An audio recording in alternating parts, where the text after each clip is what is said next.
জওহরলাল নেহরু এই কক্ষেই ছিলেন। আর এইটা হচ্ছে সেই ফাঁসির মঞ্চ, পোস্টমর্টম করা হতো এই রুমেই। আলিপুর সেন্ট্রাল জেল 1906 সালে কলকাতার জর্জ কোর্ট রোডের ধারে ব্রিটিশ রুলসের আন্ডারে তৈরি করা হয়েছিল এই সুবিশাল জেল, যেখানে আমাদের ভারতের বহু বীর সন্তানরা হাসি মুখে ঝুলে পড়েছিল ফাঁসির দড়িতে। এছাড়াও সেখানে থাকা কয়েদিদের উপর বেত চালানো, তাঁত চালানো থেকে শুরু করে করা হতো বহু অকথ্য অত্যাচার, আর যেগুলোকে সহ্য করতে না পেরে তারা চিরতরে মুক্তির পথ বেছে নিত। এই জেলে ছিলেন জওহরলাল নেহরু থেকে শুরু করে অরবিন্দ ঘোষ, নেতাজি সুভাষচন্দ্র বসু সহ বহু বীর যোদ্ধারা, যারা আমাদের দেশের স্বাধীনতার জন্য তাদের জীবনও বলিদান দিয়েছিলেন। সেই ইতিহাসকে জানার এবং সচক্ষে দেখার জন্য পৌঁছে গিয়েছিলাম আলিপুর জেল মিউজিয়ামে।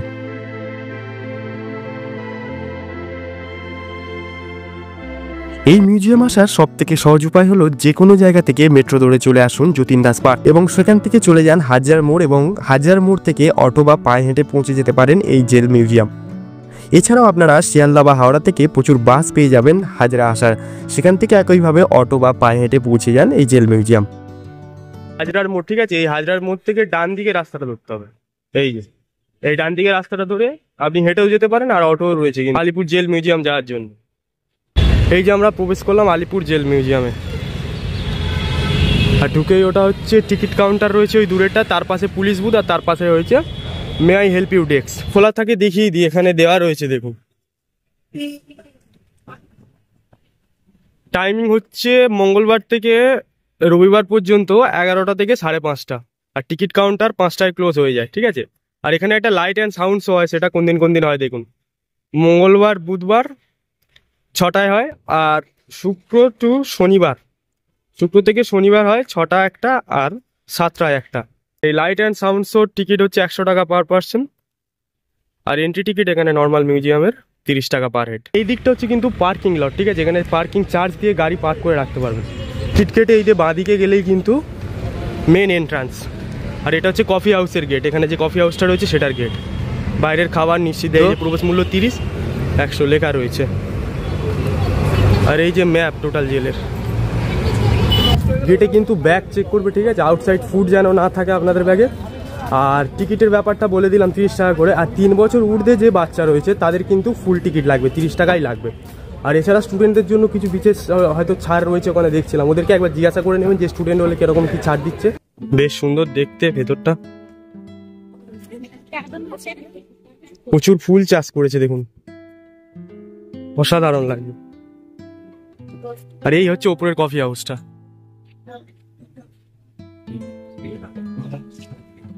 এই যে দেখুন এখানেও দেওয়া রয়েছে কোন দিকে কি রয়েছে, ফাঁসির মঞ্চ, নেহরু সেল, নেতাজি সেল, সমস্ত কিছু দেওয়া রয়েছে এখানে।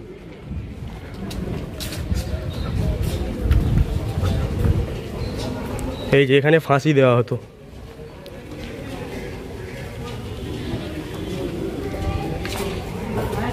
এইটা হচ্ছে সেই ফাঁসির মঞ্চ, এখানেই কিন্তু আমাদের দেশের সমস্ত বীর যোদ্ধাদের ফাঁসি দেওয়া হতো এই জায়গাটাতেই।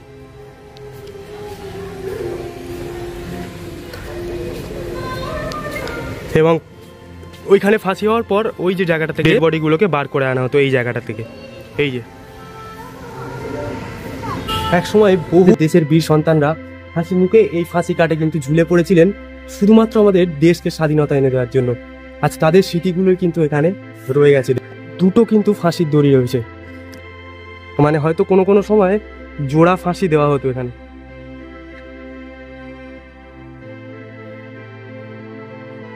কতটা নির্মম ছিল একবার চিন্তা করুন। ওইখান থেকে কয়েদিদেরকে দেখানো হতো যে কিভাবে ফাঁসিতে তারা ছটফট করছে, কতটা কষ্ট তারা পাচ্ছে, সেই হিসেবে দেখানোর জন্যই কিন্তু জোর করে ওই জায়গাটায় তাদেরকে আটকে রাখা হতো, রেখে তার সামনে এখানে ফাঁসি দেওয়া হতো। আর এই জেলে কারা কারা ফাঁসি হয়েছে দেখুন কাদের।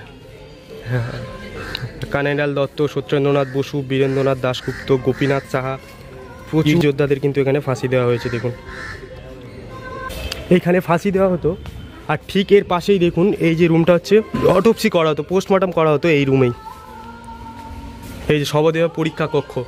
আর এই কিউআরটা স্ক্যান করলে এই রুমটার সম্বন্ধে জানা যাবে, কিন্তু আমি সেগুলো দিয়ে দেবো আপনাদেরকে। এই পেছনে যে টেবিলগুলো দেখছেন এগুলো কিন্তু অ্যাকচুয়ালি ওখানে ফাঁসি হতো। ফাঁসি হওয়ার পর অটোপসি রুম এটা, এখানে কিন্তু পোস্টমর্টম করা হতো।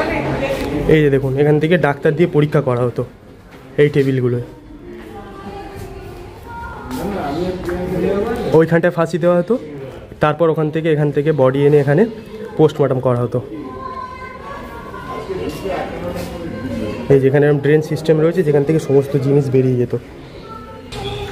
এই যেটা হচ্ছে নির্জন কক্ষ, এইখানটায় হচ্ছে যাদের আর কি ফাঁসি হতো আগের দিন রাত তাদেরকে এখানে নিয়ে এসে রাখা হতো। এখন আমি যে সেলটাতে রয়েছি ঠিক ফাঁসি মঞ্চের পাশেই হচ্ছে কিন্তু এই সেলটা। আর ফাঁসির আগের দিন রাতে কিন্তু কয়েদিদের এইখানে এনে রাখা হতো তাদের শেষ ইচ্ছা জানার জন্য। তারপর দিন সকালে নির্দিষ্ট নিয়ম মেনে প্রসেস মেনে তার ফাঁসি হতো।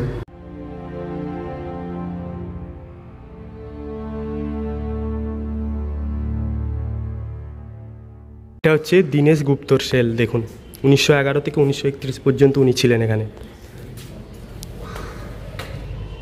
দীনেশ গুপ্ত ছিলেন এখানে।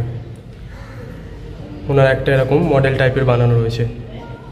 এই যে কীভাবে অত্যাচার হতো দেখুন, বেতের ঘা থেকে শুরু করে সমস্ত কিছু কিন্তু আমাদের যোদ্ধাদের দেওয়া হতো।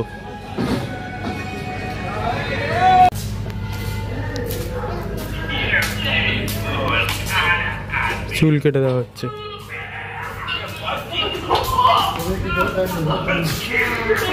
কাঁটা বেত দিয়ে তাদের উপরে চাবুক দেওয়া হচ্ছে দেখুন। এগুলো কিন্তু একইভাবেই রেখে দেওয়া রয়েছে। এই যে জেলে থাকা অবস্থায় কি কি কাজ তাদের করতে হতো দেখুন, সমস্ত রকম কাজ তাদের করতে হতো দেখুন। অসাধারণ বানানো মডেলগুলো দেখুন, কাপড় কাচা থেকে বাসন মাজা সমস্ত কাজ তাদের করতে হতো। এইগুলোতেই কিন্তু এক যোদ্ধারা ছিলেন, এই খাটগুলোতেই, এই যেরকম সিস্টেম।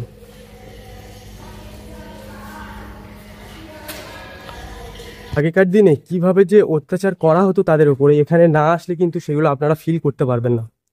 ভার্চুয়ালি আপনারা কতটা কানেক্টেড হতে পারছেন এই সিচুয়েশনগুলোর সাথে জানি না, বাট যারা এখানে রিয়েল দেখবেন তারা কিন্তু জিনিসটা ফিল করতে পারবেন। যে পোস্টমর্টম রুম থেকে শুরু করে যে ফাঁসির যে নির্মম অত্যাচার সমস্তটা কিন্তু এখানে বানানো হয়েছে।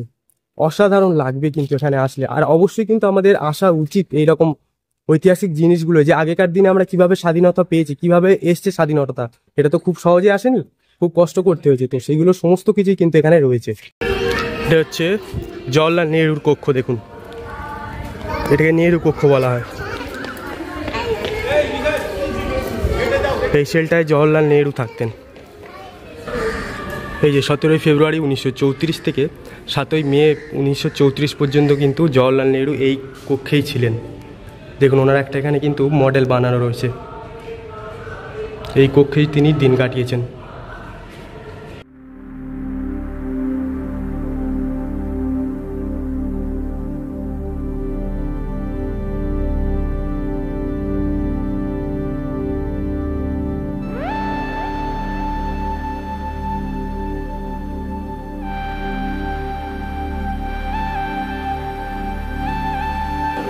জাস্ট এই লকগুলো দেখুন, এখানে কিন্তু কোনো রকম তালার প্রয়োজন হতো না। এখান থেকে এই যে লকটা করা হয়েছে এইখানে এন্ড হয়েছে দেখুন। তো অতএব এখান থেকে হাত বাড়িয়ে খোলা কিন্তু কোনোভাবেই সম্ভব না। 17 ফেব্রুয়ারি 1934 থেকে 7 মে 1934 এই যে 80 দিন যাবৎ জেলে ছিলেন জওহরলাল নেহরু, তখন কিন্তু মাঝে মধ্যেই ওনার মেয়ে ইন্দিরা গান্ধী ওনার সঙ্গে দেখা করতে আসেন এই সেলেই। উনি থাকতেন এখানে এবং প্রায় সময় কিন্তু মেয়ের সাথে এখানে বসে উনি কথাবার্তা বলতেন। এই যে ওনারও একটা মডেল এখানে বানানো রয়েছে দেখুন। আর এই যে যেটা দেখছেন এটা হচ্ছে ওয়াচ টাওয়ার, ঠিক আছে। এখান থেকে কিন্তু সমস্ত জেলের আর যে সেলগুলো রয়েছে সেগুলোকে কিন্তু নজরদারি চালানো হতো। যেহেতু আগেকার দিনে কোনো সিসিটিভি ক্যামেরা অ্যাভেলেবেল ছিল না, এখান থেকেই কিন্তু সমস্ত নজরদারি চালানো হতো। চলুন এবার আমরা দেখব এই ওয়াচ টাওয়ারটার ভেতরে কি রয়েছে।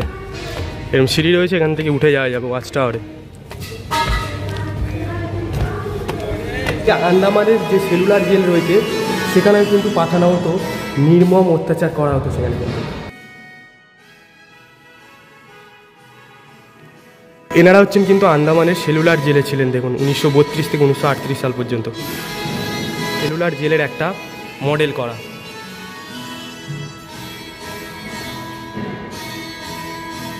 আলিপুর জেলে কিন্তু ছেলেদের জন্য আর মেয়েদের জন্য কিন্তু ডিফারেন্ট সেল থাকতো এবং এও নিয়ম ছিল একটা সেলে কিন্তু 50 জনের বেশি বন্দিকে রাখা যাবে না, এইরকম কিন্তু রুলস ছিল। এবার আপনাদেরকে যে জিনিসটা দেখাবো, এই পার্টটা কিন্তু জেলের আর পার্টের মতন কোনো রকম মডিফিকেশন করা হয়নি, সেই পুরনো দিনের 19 শতকের মতোই কিন্তু একইভাবে রেখে দেওয়া রয়েছে, যার জন্য এখানকার কিন্তু ভাঙাচোরা দেয়াল সমস্ত কিছু সেই পুরনো দিনের আবেগকে বোঝাচ্ছে। দেখুন,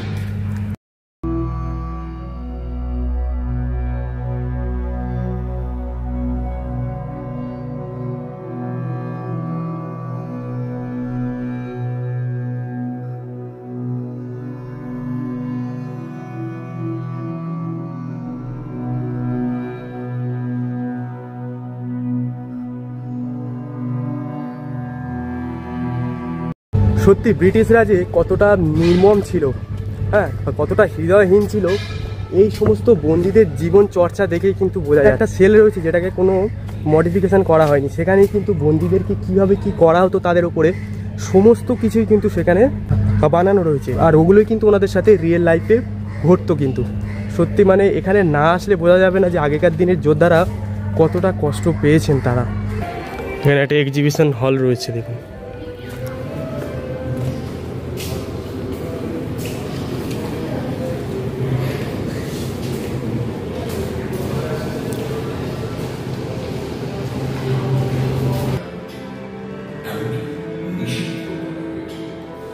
স্বাধীনতা সংগ্রামী প্রধান বিরোধীদের অন্যতম ছিলেন নিষ্ঠুর ব্রিটিশ অফিসার কিংসফোর্ড, যিনি বারবার বিদ্রোহের সংবাদপত্র নিষিদ্ধ করেছিলেন। সর্বোপরি উনি ছিলেন বিপ্লবীদের প্রধান পক্ষ।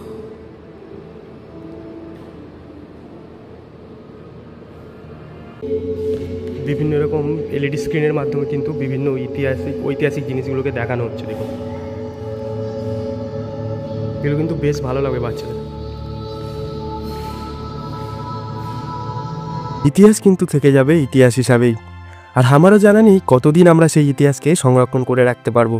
কিন্তু যারা কোনো কিছু না ভেবেই শুধুমাত্র আমাদেরকে স্বাধীনতা এনে দেওয়ার জন্য চলে গেছেন দেশ ছেড়ে বহু দূরে, তাদের কথা কিন্তু আমাদের সর্বদাই হৃদয়ে গাঁথা থাকবে। ভিডিওটি ভালো লাগলে লাইক কমেন্ট করে চ্যানেলটি সাবস্ক্রাইব করে রাখবেন।